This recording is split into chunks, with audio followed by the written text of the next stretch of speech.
Hi, I'm Nazri Shahnaz from Shahnaz Synthesis in Berhad. We are ID consultants and contractors for hospitals, both private and government in Malaysia. So last week we chose a topic called inclusive design, and I expanded on few principles. Number one is equitable use, number two is flexible in use, and number three is simple. So today we will be expanding other three principles in inclusive design, which are principle number 4, perceptible information, principle number 5, tolerance for error, principle number 6, low physical effort. Often when we are designing for hospitals, the most common principle or guidelines that main contractors or consultants use are safety, comfort, and hygiene. However, as for now, 2023, I think that is the fundamental principle, but the other underlying needs has already changed. People often feel that interior designer as a consultant or contractors is about fabricating something that looks nice, that is functional, that is in need for medical practices. However, I think the real function of ID consultants, especially for healthcare, is to merge the needs of medical personnel and patients and tie it up together with budget that was given to us. Architect would look at the bigger picture, and interior designers should look at the minute details of how practical it is for different individuals. So principle number 4 is perceptible information, which talks about how informations are being received by patients and visitors. As easy as it sounds, signages are supposed to help patients to get to one place to another. It serves as wayfindings, and usually the type of font or font size and all this are already provided in the guideline. But what's not provided in the guideline is the common sense of how the signages should be perceived. There's two main popular way of signages. Number one is on acrylic. Acrylic is plastic-like material and it is easy to assemble, it is cheap. And another option would be a metal stainless steel signages. So what happens is that at the background of this acrylic, there's usually patterns, designs, and sometimes the patterns and designs or colors overpower the font use and the color of fonts used. So that is a big mistakes or errors that usually happens in some hospitals. Whereas when you use stainless steel, it's best to use hairline, which doesn't give any reflections or glariness. And then another popular trend would be using pictogram together with the signage.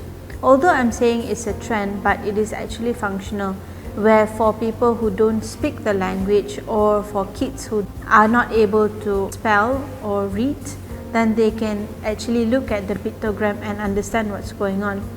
So what happened is that in a new hospital that can be easily done. But for existing hospitals, what I foresee is you would have a different pictograms at new block and old block, and this has to stop. You have to have one branding identity that sticks around the hospitals so that people are not confused. So you will have a pictogram with a single line, and that should be maintained across your hospital. Another gap that we're looking at is that for patients with vision impairment or other disabilities that they are not able to see signages or independently walk in the hospitals, we should have a system to guide them through, either through the phone, whereby they can navigate through the sound of the voice in the phone. For example, that we are using Waze while driving, we perhaps can have the same thing in the hospital. Principle number 5, tolerance for error. So when we talk about error, it's usually about medical practices, about giving wrong medicine, this and that. But I'm talking about errors in designing. Most common mistake is that the handrails in the hospitals are sometimes one-sided. which is not very comfortable and it can cause serious injuries in staircase. Another thing is that the width and the height of the staircase is usually the problem. It is either too narrow or too wide, in the sense that it is not comfortable for elderly or even for young kids. Another issue that is worth pointing out is that parking has been an issue in hospitals, both government and private. So what happens is that, for example, if it's a large government hospital, patients usually park very far, and while even having symptoms or difficulties, for them to reach a hospitals may be very confusing, because from the parking lots to the hospitals, it is not clear which way they have to go. What we don't want is that patients reach a block that is not what they are looking for, and they will get tired by walking here and there again and again.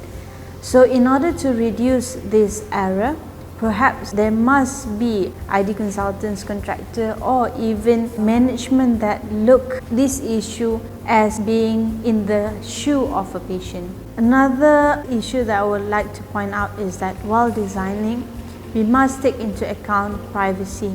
So what happens is that when the counter is visible or it is approachable by a third party, visitors for example, some of the patient's information can actually be leaked out or even snapped through phone cameras. So in order to mitigate this error, we must provide suitable height for the counters and reduce visibilities for third party.